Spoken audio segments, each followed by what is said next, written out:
to you, and let's see if you can put the right commas there. Would you like to do it? Okay.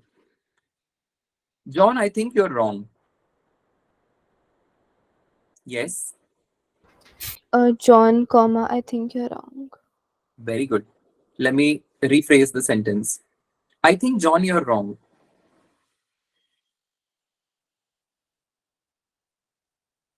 Come on, I want everyone to try it. And please, if you're unable to do it, or even if you're able to do it, write these sentences down. Yes, Vanya.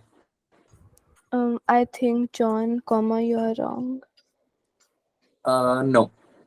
Would you like to try? I think, John, you're wrong. This is what I said, right? So, yes, once again. Yes, Arnav. Sir, I think John, comma wrong. She said the Sorry, same. you are wrong. It's okay. She said the same thing.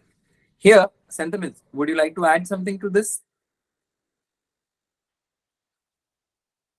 No. Okay. So it would be, I think, comma, John, comma, you're wrong.